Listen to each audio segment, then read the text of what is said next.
बरगदपुर गांव में अनुराधा नाम की एक सुंदर लड़की रहा करती थी। पूरे गांव में केवल अनुराधा ही पढ़ी लिखी थी। पढ़ी लिखी होने की वजह से अनुराधा बहुत घमंडी थी। वो गांव के लोगों को अनपढ़, गंवार और जाहिल कहकर समझती थी। एक दिन गांव का मुखिया राकेश और टिंकू को लेकर गांव की खेती के बारे में चर्चा कर रहा होता है।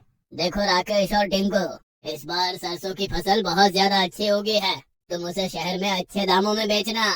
मुखिया की बात सुनकर राकेश गुस्से से कहता है, अबे ओ मुखिया, मुझे लगा था तू बहुत जरूरी बात करना चाहता है, इसलिए मैं और टिंकू अपना काम छोड़कर तुझसे बात करने के लिए चले आए। क्या ये जरूरी बात नहीं है? क्या खास जरूरी बात है? यह तो हमें भी पता है कि इस बार सरसों की फसल अच्छी होगी है, तो जाहिर सी बात है हम उसे अच्छे दामों में ही बेचेंगे। टिंकू इतना कहता ही है कि तभी वहाँ से अनुराधा, जो कि निकल रही होती है, रुक जाती है और उन तीनों की ओर देखकर हंसते हुए कहती है, तुम गांव के लोग ना कभी नहीं सुधरोगे। अनपढ़ के अनपढ़ और जाहिल के जाहिल ही रहोगे। अरे विदेश में जाकर देखो, आजकल खेत में नई नई सब्जियां उगाई जा रही हैं। तुम गांव के गंवार लोग बस सरसों और गेहूं की खेती करते रहना। ये सुनकर टिंकू गुस्से से अनुराधा से कहता है, देखो अनुराधा, हमें पता है कि तुम शहर से पढ़कर आई हो, लेकिन मत भूलो कि तुम भारत में रहती हो और भारत में सरसों और गेहूं ही खाया जाता है। अगर तुम्हारे अंदर इतना ही ज्ञान भरा है तो तुम अपने पिता के खेत में ही कोई अलग सब्जी क्यों नहीं उगा लेती? इतना कहकर राकेश और टिंकू अपने अपने खेतों की ओर चले जाते हैं और मुखिया भी चला जाता है। अनुराधा को राकेश का जवाब बिल्कुल भी पसंद नहीं आता। वो गुस्से से पैर पटकते हुए अपने घर पर आ जाती है। अनुराधा को गुस्से में देखकर उसकी माँ चमकी अनुराधा से कहती है, क्या हुआ अनुराधा, इतने गुस्से में क्यों हो? ये गाँव के अनपढ़ जाहिल गंवार लोग पता नहीं अपने आप को क्या समझते हैं। तभी वहाँ पर अनुराधा के पिता सुखी आ जाते हैं और गुस्से से अपनी बेटी अनुराधा से बोलता है, अनुराधा, तुम्हें गांव के लोगों को अनपढ़ और जाहिल कहने का कोई अधिकार नहीं है। तुम खेती के बारे में जानती क्या हो? देखिए पिताजी, मैं एक शहर से पढ़कर आई हूँ। रहा सवाल खेती के बारे में जानने का, तो अब मैं खेत में वो उगा कर दिखाऊंगी जिसकी कोई कल्पना भी नहीं कर सकता। इतना बोलकर अनुराधा वहाँ से चली जाती है। उस दिन के बाद अनुराधा गहरी सोच में डूब जाती है कि आखिर खेत में ऐसा क्या उगाया जाए जिससे उसका नाम हो जाए। कुछ दिन बाद अनुराधा के दिमाग में एक विचार आता है और वो अपने आप से कहती है, हाँ, अगर खेत में बर्गर उगाए जाए तो फिर मेरा पूरे वर्ल्ड में नाम हो जाएगा। प्रेस वाले मेरे घर पर आएंगे, मेरी फोटो खींचेंगे और मैं देखते ही देखते फेमस हो जाऊंगी। लेकिन इसके लिए मुझे सबसे पहले इंटरनेट पर सर्च करना होगा। अनुराधा उस दिन के बाद से इंटरनेट पर लैपटॉप के सामने दिन भर बैठी रहती। एक दिन अनुराधा अपने पिता सुखिया से कहती है, पिताजी, अब आप खेत पर नहीं जाएंगे, खेत में मैं जाऊंगी। अरे पागल हो गई हो क्या? तुम खेत में जाकर क्या करोगी? पिताजी, मैं खेत में बर्गर को उगाऊंगी और सारी दुनिया को चौंका दूंगी। इतना बोलकर अनुराधा अपने घर से बाहर निकल जाती है। अनुराधा कुछ दूर जाती है कि तभी उसे गांव के युवक लल्लन और बिल्लू मिल जाते हैं। लल्लन और बिल्लू अक्सर अनुराधा को पढ़ाई देवी कहकर चिढ़ाते थे। लल्लन अनुराधा को देखकर हंसते हुए कहता है, अरे क्या हुआ पढ़ाई देवी, इतने गुस्से में क्यों नजर आ रही हो? अनुराधा गुस्से से कहती है, तुम गंवार गांव वालों को लगता है कि खेत में केवल सरसों और गेहूं ही उगाया जा सकता है, लेकिन मैं खेत में बर्गर उगाकर दिखाऊंगी। लगता है ज्यादा पढ़ाई करके तुम्हारा दिमाग खिसक गया है पढ़ाई देवी। अरे मैंने सुना था शहर में पढ़ने वालों का दिमाग खराब हो जाता है, लेकिन आज देख भी लिया। अरे पढ़ाई देवी, खेत में बर्गर नहीं उगते, लेकिन मैं उगाकर दिखाऊंगी। इतना कहकर अनुराधा सीधे गांव में बर्गर की दुकान पर जाती है और दुकानदार से बहुत सारे बर्गर देने को कहती है। इतने सारे बर्गर तुम अकेले तो नहीं खा सकती, क्या घर में कोई मेहमान आए हैं? नहीं, मैं इन बर्गर की खेती करूंगी और जब मेरे खेत में बर्गर उग जाएंगे तब तुम मुझसे ही बर्गर खरीदना। इतना कहकर अनुराधा ढेर सारे बर्गर लेकर वहाँ से चली जाती है। तभी दुकानदार चिल्लाते हुए आवाज लगाता है, अरे अनुराधा, रात के समय अपने खेत में मत जाओ, तुम्हारे खेत में एक पेड़ पर एक चुड़ैल का वास है। मगर अनुराधा उसकी बात नहीं सुनती। दुकानदार गुस्से से अपने आप से कहता है, सुखिया की बेटी का दिमाग खराब हो गया है, लगता है पगला गई है।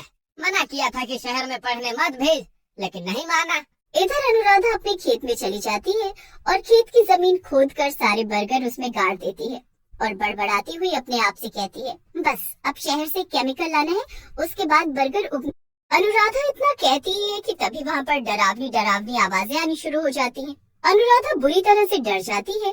तभी अनुराधा के सामने एक चुड़ैल आ जाती है। ये खेत तो सुखिया का है, उसे भी पता है कि यहाँ रात के समय मेरा राज चलता है। तेरी हिम्मत कैसे हुई रात में यहाँ पर आने की?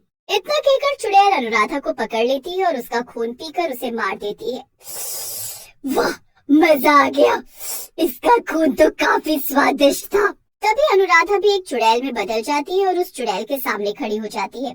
ये देखकर चुड़ैल चौंक जाती है और कहती है, अरे ये कैसे चुड़ैल बन गई? तभी अनुराधा चुड़ैल गुस्से से उस चुड़ैल को देखकर कहती है, तूने मेरा सपना पूरा होने से पहले ही मुझे मार दिया, इसलिए मैं चुड़ैल बन गई। अब तेरी बारी है। अरे ये तो मुझसे भी ज्यादा ताकतवर हो गई, ऐसा कैसे हो सकता है? क्योंकि मैं जवान चुड़ैल हूँ।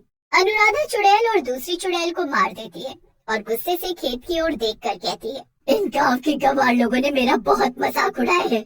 अब मैं गांव के किसी भी व्यक्ति को कुछ भी नहीं खाने दूंगी। अगर इस गांव के लोग कुछ खाएंगे तो केवल मेरी खेत से उगे हुए बर्गर। और वैसे भी अब मैं चुड़ैल बन गई हूँ, इसलिए बर्गर उगाना अब मेरे लिए चुटकी बजाने जैसा है। चुड़ैल चुटकी बजाती है और पूरे खेत में बर्गर ही बर्गर उगे हुए दिखाई देने लगते हैं। रात को अनुराधा अपने घर नहीं पहुंचती तो उसकी माँ को चिंता होने लगती है। अनुराधा की माँ चमकी अपने पति सुखिया से कहती है, सुबह हो गई, अभी तक अनुराधा घर नहीं आई। अरे तुम्हारी वो पागल लड़की खेत में बर्गर उगाने गई है और तुम जानती हो वो कितनी जिद्दी है। अच्छा सुनो, मैं कुछ दिनों के लिए शहर जा रहा हूँ। इतना बोलकर सुखिया शहर चला जाता है। दोपहर के समय लल्लन और बिल्लू खेत में बैठे हुए बात कर रहे होते हैं। तभी लल्लन की नजर सुखिया के खेत पर पड़ती है। लल्लन चौंकते हुए बिल्लू से कहता है, बिल्लू भाई, वो सामने देखो, सुखिया के खेत में तो बर्गर उगे हुए नजर आ रहे हैं। ये सुनकर बिल्लू चौंक जाता है और लल्लन से कहता है, लगता है तेरी रात की उतरी नहीं।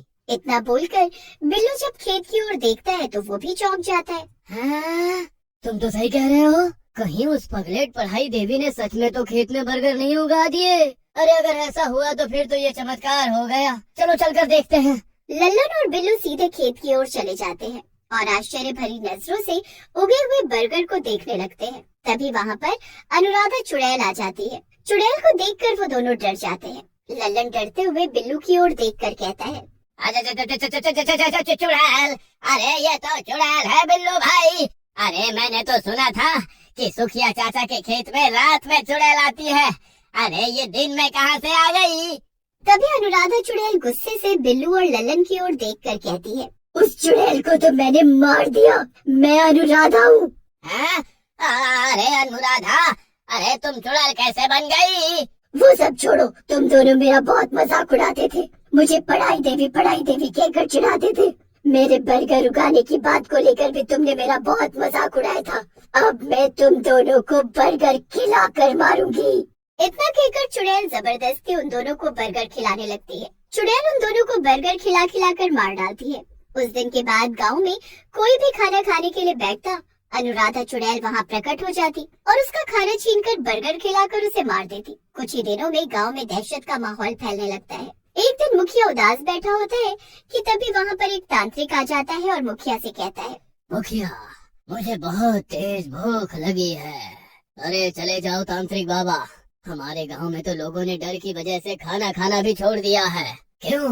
मुखिया सारी घटना तांत्रिक को बताता है।